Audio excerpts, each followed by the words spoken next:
Hi friends, welcome back to my YouTube channel math versus math. আজ আমরা এই চ্যাপ্টারের পরবর্তী নতুন কিছু অঙ্ক নিয়ে কথা বলবো। তো চলো আজ নতুন কিছু শেখা যাক। 19 দিকের অঙ্ক কি বলছে? gdx of 2 sec inverse 2x minus 3 sin inverse x plus cos inverse x square value বার করতে হবে। এবার আমরা কি করব? ফার্স্ট অফ অল প্রত্যেকটা পদের আমরা আলাদা আলাদাভাবে অবকলন করব। তাহলে এখান থেকে আমরা কি লিখতে পারি? সমান সমান gdx of 2 sec inverse 2x minus ddx of 3 sin inverse x plus ddx of cos inverse x square। এবার আমরা 2 নম্বর ফর্মুলায় জেনেছি যদি কোনো ফাংশনের সাথে যদি ধ্রুবক গুণ থাকে ধ্রুবকটাকে আমরা বাইরে বের করে নিতে পারি। তাহলে এখান থেকে আমরা কি লিখতে পারি? এখানে ধ্রুবক মানে কি আছে? 2, তাহলে 2টাকে বাইরে লিখে নিলাম into ddx of sec inverse 2x minus 3 এখানে বাইরে বেরিয়ে আসবে 3 into ddx of sin inverse x plus ddx of cos inverse x square. এবার আমরা তাকে ধীরে ধীরে এবার ফর্মুলায় যাব। এবার আমরা sec ইনভার্স x এর ফর্মুলা জানি। 19 নম্বর ফর্মুলায় তোমরা দেখতে পাবে ddx of sec inverse x সমান লেখা আছে 1/mod x into under root x square minus 1। এবার তোমরা একবার যদি অপশনের দিকে নজর দাও দেখবা অপশনে কোথাও mod x উপস্থিত নেই। তার মানে কি ওরা বলতে চাইছে তোমরা only x ইউজ করো, that is ddx of sec inverse x is equal to 1/x into under root x square minus 1 এই ফর্মুলাটা ইউজ করো। তাহলে সমান সমান 2 ইন্টু এখন sec ইনভার্স x এর ফর্মুলা আমরা জেনে গেছি কিন্তু এখানে আছে 2x। তার মানে কি 2xটাকে আমি প্রথমে শুধু x মনে করব। তাহলে মনে করে নিয়ে sec ইনভার্স x এর ফর্মুলা যদি ফেলি তাহলে আমরা কি পাবো? 1/x, তার মানে কি 2x into under root x square minus 1 that is 2x এর হোল স্কোয়ার মাইনাস 1। যেহেতু আমরা 2xকে x মনে করেছি আসলে তো ওটা x ছিল না, তাহলে একে আরেকবার x এর সাপেক্ষে অবকলন, তাহলে ddx of 2x minus 3 into ddx of sin inverse x এর ফর্মুলা আমরা ডাইরেক্ট জানি। 15 নম্বর ফর্মুলা কি লিখতে পারি? 1/√1 minus x square plus ddx of cos inverse x square. কিন্তু আমরা 16 নম্বর ফর্মুলায় কি জানি? cos ইনভার্স x এর formula ddx of cos inverse x, কিন্তু এখানে x স্কোয়ার আছে তার মানে কি এখানেও সেম কনসেপ্ট x স্কোয়ারটাকে আমরা প্রথমে x মনে করে নেবো। তাহলে মনে করে নিয়ে আমরা কি পাবো? Minus of 1/√1 minus x square that is 1 minus x স্কোয়ারের হোল স্কোয়ার। কিন্তু আমরা তো x স্কোয়ারটাকে x মনে করেছিলাম আসলে তো ওটা x ছিল না, তাহলে একে আরেকবার x এর সাপেক্ষে অবকলন, that is into ddx of x square. এবার এটাকে আমরা সিম্পলিফাই করবো, ঠিক আছে? তাহলে সমান সমান 2 ইন্টু 1/2x। আমরা পরের লাইনে এই 2 কেটে দেবো, চাইলে তোমরা এখনও কাটতে পারো, কোনো অসুবিধা নেই। ইন্টু আন্ডার রুটের মধ্যে আমরা কত পাবো? 4x square minus 1 into ddx of 2x মানে আমরা সবাই জানি কত দেবে? শুধু 2, কারণ কি 2 কনস্ট্যান্ট টার্ম বাইরে বেরিয়ে আসলো, ddx অফ x লিখতে পারি আমরা 2 নম্বর ফর্মুলা অনুযায়ী।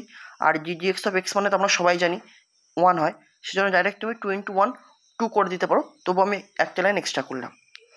Minus 3 into 1/√1 minus x square plus মাইনাসে মাইনাস 1/√1 মাইনাস x স্কোয়ারের হোল স্কোয়ার মানে কত পাবো? x to the power 4 into ddx of x square মানে কত হয়? 2x আমরা সবাই জানি। এবার এটাকে আমরা সিম্পলিফাই করছি, ঠিক আছে? তাহলে আমরা ফাইনাল কত পাচ্ছি দেখো, এই 2 কেটে যাচ্ছে, তাহলে পড়ে থাকছে কি একটা 2 আছে, তাহলে 2 আর এখান থেকে ddx অফ x মানে কি 1, তাহলে 2 ইন্টু 1 মানে কি 2, সেজন্য শুধু 2 লিখে দিলাম বাই আন্ডাররুট এই একটা x পড়ে আছে, তাহলে এই x into 4x square minus 1, ঠিক আছে? মাইনাস 3 ইন্টু 1 মানে 3/√1 মাইনাস x স্কোয়ার। আর এখানে কত পাচ্ছি দেখো? Minus 2x by under root 1 minus x to the power 4। এবার এটা তোমার কোন অপশানে আছে? এখানে এই অপশানটা দেখো, তোমরা এই অপশানে দেখতে পাবা এই অ্যান্সারটা আছে, তার চিজ এর অ্যান্সার কত হবে? এ, ঠিক আছে? 20 দাগের অঙ্ক কি বলছে? ddx of 2 cosec inverse 3x plus 3 into cosec 2x হলো বা 4টে অপশান দিয়েছে, এর মধ্যে কোনটা হবে এর ভ্যালু। ঠিক আছে, ফার্স্ট অফ অল এটাকে আমরা সিম্পলিফাই করে নিই, তারপরে দেখি কী আসছে, তার উপর বেস করে যে 4টে অপশান দিয়েছে তার অ্যান্সার আমরা দিতে পারবো। ঠিক আছে, তো চলো তাহলে সমান সমান আমরা কি জানি, এখান থেকে আমরা প্রত্যেকটা পদের আমরা আলাদা আলাদাভাবে অবকলন করব 3 নম্বর ফর্মুলা অনুযায়ী। তাহলে কি লিখতে পারি, dx of 2 cos inverse 3x plus ddx of 3 into cosec 2x। ঠিক আছে, এবার আমরা 2 নম্বর ফর্মুলা অনুযায়ী কি লিখতে পারি, আমরা জানি কোনো ফাংশনের সাথে যদি কোনো ধ্রুবক গুণ থাকে, ধ্রুবকটাকে আমরা বাইরে বের করে দিতে পারি। তাহলে এখানে 2 গুণ আছে, 2টাকে বাইরে বের করে দেবো, into ddx of cosec inverse 3x plus এখানে 3 গুণ আছে, বাইরে বেরিয়ে যাবে, into ddx of cosec 2x। ঠিক আছে, এবার আমরা cosec ইনভার্স x এর যে অবকলনের ফর্মুলা আছে সেটা আমরা ফেলবো। আমরা কি জানি, ddx of cosec inverse x সমান কত হয়, minus of 1/mod x into under root x square minus 1। তো আমরা এখানেও সেম কনসেপ্ট আগের অঙ্কের মতো ইউজ করবো, যে আমরা এখানে mod x ইউজ করবো না, অনলি x ইউজ করবো। তাহলে আমরা এখানে ddx of cosec inverse x সমান কত লিখবো, minus of 1/x into under root x square minus 1। ঠিক আছে, তো সেই ফর্মুলা অনুযায়ী আমরা কি লিখতে পারি, 2 ইন্টু cosec ইনভার্স x, তাই তো এই 3x থেকে প্রথমে x মনে করবো, তাহলে কত পাবো, মাইনাস 1 ইন্টু 1/√, আচ্ছা 1/x আছে প্রথমে, x মানে কত এখানে 3x ইন্টু আন্ডার রুটের মধ্যে x square minus 1, that is 3x এর হোল স্কোয়ার মাইনাস 1। আমরা তো 3x থেকে x মনে করেছিলাম, আসলে তো x ছিল না, ছিল 3x, সেজন্য একে আরেকবার x এর সাপেক্ষে অবকলন, প্লাস 3 ইন্টু, এবার cosec x এর ফর্মুলা কি হয়, ddx অফ cosec x আমরা জানি minus cosec x into cot x। তো আমরা এখানে 2x থেকে প্রথমে x মনে করবো, তাহলে কি লিখতে পারি, minus cosec 2x into cot 2x। যেহেতু আমরা 2x থেকে x মনে করে নিয়েছি, তাহলে একে আরেকবার x এর সাপেক্ষে অবকলন, ddx অফ 2x। ঠিক আছে, তাহলে ফাইনাল আমরা কত পাচ্ছি, ক্যালকুলেশন করলে প্লাস মাইনাসে মাইনাস 2/3x ইন্টু আন্ডার রুটের মধ্যে 3x এর হোল স্কোয়ার মানে কি 9x স্কোয়ার মাইনাস 1 ইন্টু, এখানে যদি আমরা 2 নম্বর ফর্মুলা ইউজ করি তাহলে 3টা তোমার ধ্রুবক বাইরে বেরিয়ে আসবে, ইন্টু ddx অফ x লিখতে পারি। এখানেও যদি সিম্পলিফাই করি আমরা কত পাবো, প্লাস মাইনাসে minus 3 into cosec 2x into cot 2x, আর 2 তো তোমার ধ্রুবক, 2 নম্বর ফর্মুলা অনুযায়ী 2টা বাইরে বেরিয়ে আসবে, into ddx of x। Right, এবার আমরা ডাইরেক্ট ফাইনাল অ্যান্সারে যাচ্ছি। ঠিক আছে, তাহলে কত লিখতে পারি, মাইনাস, এবার দেখো ddx অফ x মানে কত দেবে, 1 দেবে, দ্যাট ইজ 3 ইন্টু 1 হবে, এটা দ্যাট ইজ 3 হবে, এই 3 আর এই 3 কেটে যাবে, তাহলে পড়ে থাকছে কি 2/x ইন্টু আন্ডার রুটের মধ্যে 9x স্কোয়ার মাইনাস 1। এবার দেখো এখানে দেখো 2 ইন্টু ddx অফ x, আর ddx অফ x মানে কত হয়, 1 হয়, তাহলে 2 ইন্টু 1 মানে 2, আর 2 ইন্টু 3 মানে 6, তাহলে overall minus 6 into cosec 2x into cot 2x। Right, তাহলে এই অঙ্কের এটা হবে ফাইনাল অ্যান্সার। এবারে এই অ্যান্সারটা 4টে অপশনের সাথে আমরা ম্যাচ করব। এবার প্রথম এই অপশানে বলছে একটি ঋণাত্মক পূর্ণ সংখ্যা, দ্যাট ইজ এই অ্যান্সারটার ভ্যালু একটা নেগেটিভ পূর্ণ সংখ্যা।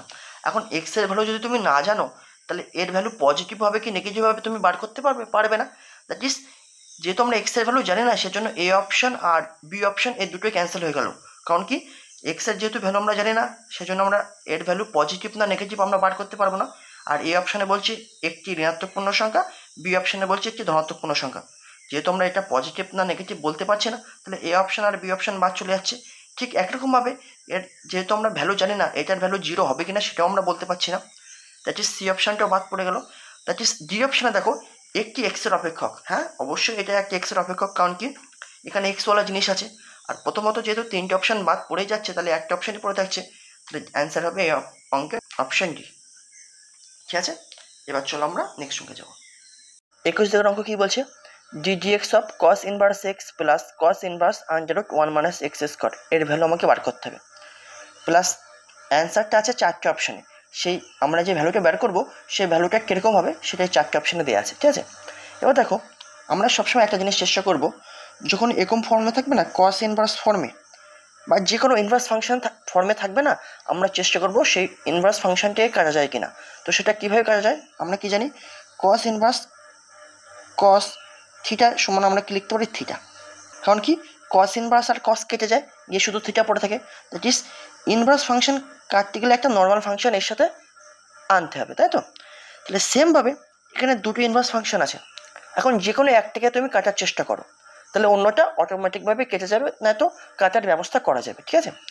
এখন আমি যদি এখানে এক্স ইকুয়াল টু যদি আমি কস থিটা পুট করি, তাহলে কস ইনভার্স কস থিটা, তাহলে কস ইনভার্স আর কস কেটে যাবে না, তাহলে সেজন্য আমরা পুট করব put x equal to cos theta. যে কোনো অঙ্কে সবসময় চেষ্টা করবে কি যে কোনো একটা ইনভার্স ফাংশন কাটার। তাহলে সমান কি লিখবো, D x of cos inverse x মানে কত কস থিটা, প্লাস এই পাশেও তাহলে সেম জিনিস পুট করতে হবে, কস ইনভার্স আন্ডার রুটের মধ্যে 1 মাইনাস এক্স মানে কস থিটা, তাহলে এক্স স্কোয়ার কত হবে কস স্কোয়ার থিটা। তাহলে সমান d x of cos inverse cos কেটে গিয়ে শুধু theta, plus cos inverse under root 1 minus cos square theta মানে কি সাইন থিটা লিখতে পারি, কারণ কি under root 1 minus cos square থিটার সমান আমরা কি লিখতে পারি under root sine square theta, কারণ কি 1 মাইনাস কস স্কোয়ার থিটা মানে কি সাইন স্কোয়ার থিটা, আর এটা ইকুয়াল টু তো সাইন থিটা লিখতেই পারি, তো সেটা আমি ডাইরেক্ট লিখে দিয়েছি, ঠিক আছে? এবার দেখো সাইন থিটাটাকে যদি আমি কস থিটায় কনভার্ট করতে পারি কোনো রকমভাবে, তাহলে কস ইনভার্স কস কেটে দিতে পারবো। এবার আমরা কি জানি সাইন থিটা ইকুয়াল টু আমরা লিখতে পারি কস পাই বাই 2 মাইনাস থিটা, আমরা জেনেছি আগেই যে সাইন থিটা সমান কস পাই বাই 2 মাইনাস থিটা হয়, তাহলে সেটা আমরা এখানে ইউজ করবো। তাহলে D x of theta plus cos inverse sign থিটার জায়গায় কত লিখে দেবো কস পাই বাই 2 মাইনাস থিটা লিখতে পারি। তাহলে সমান d x of theta plus cos inverse cos কেটে যাচ্ছে, পড়ে থাকছে পাই বাই 2 মাইনাস থিটা, তাহলে থিটা থিটা কেটে যাবে, তাহলে শুধু পড়ে থাকছে d x of pi by 2। আর আমরা কি জানি 1 নম্বর ফর্মুলা অনুযায়ী ধ্রুবক পদের অবকলনের ভ্যালু কত হয় 0, আমরা তো সবাই জানি পাই বাই 2 তো একটা কনস্ট্যান্ট, দ্যাট ইজ এই অঙ্কের অ্যান্সার হবে 0। তাহলে এটা কোন অপশান আছে অপশান সি, দ্যাট ইজ এই অঙ্কের অ্যান্সার হবে সি, ঠিক আছে? 22 অঙ্ক কি বলছে d x of 1 by p x plus q এর ভ্যালু আমাকে বার করতে হবে। তো দেখো আমরা যে 20খানা ফর্মুলা জেনেছি তার কোনোটা ফর্মের সাথে এটা মিল খাচ্ছে না, তাহলে এটাকে ওই 20টা ফর্মুলার যে কোনো একটা ফর্মুলার সাথে মিল খাওয়াতে হবে। তাহলে দেখো এটাকে আমরা এভাবে লিখতে পারি d x of p x plus q to the power -1, সূচকের ফর্মুলা আমরা কি জানি x to the power n equal to লিখতে পারি 1 by x to the power -n, কিংবা কেউ এভাবেও লিখতে পারে 1 by x to the power n equal to x to the power -n। But এই ফর্মুলা লেখার ফলে এটাকে আমরা কার সাথে কম্পেয়ার করতে পারি 5 নম্বর ফর্মুলার সাথে, D x of x to the power n equal two n into x to the power n -1, that is আমার এই টোটাল জিনিসটাকে আমার এক্স মনে করতে হবে। তাহলে মনে করে নিলে আমরা কত পাবো n that is -1 into x that is p x plus q to the power n -1, that is পাওয়ারে -1 আর একটা -1। এবার এই জিনিসটাকে তো আমি এক্স মনে করে নিয়েছি, আসলে তো এটা এক্স ছিল না, তাহলে এটাকে আরেকবার এক্সের সাপেক্ষে অবকলন, that is d x of p x plus q লিখতেই পারি, সমান minus p x plus q to the power কত হবে পাওয়ারে -2 ইন্টু এখানে কী করবো প্রত্যেকটা পদের আমরা আলাদা আলাদাভাবে অবকলন করব।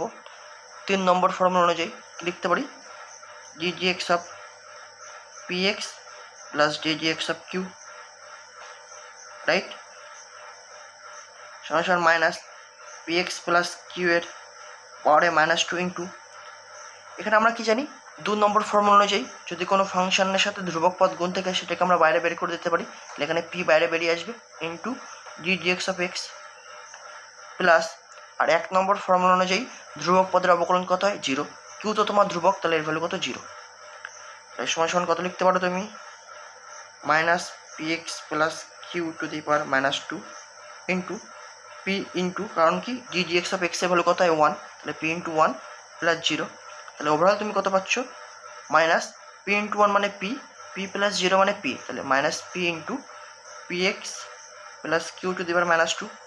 তাহলে এবার এই ফর্মুলা অনুযায়ী আমরা কি লিখতে পারি, তাহলে এটাকে লিখতে পারি minus p by p x plus q এর স্কোয়ার, ঠিক আছে? কারণ কি তোমরা এই ফর্মুলায় চলে এসো x to the power -n equal to লিখতে পারে 1 by x to the power n, তাহলে এটা কোন অপশনের সাথে মিল পাচ্ছ এটা একমাত্র অপশান সিতে আছে। এই অঙ্কের অ্যান্সার হবে অপশান সি। আশা করি তোমরা এই পর্যন্ত বুঝতে পেরেছো। নেক্সট ভিডিও আবার পরবর্তী নতুন কিছু অঙ্ক নিয়ে কথা হবে। Thanks for watching.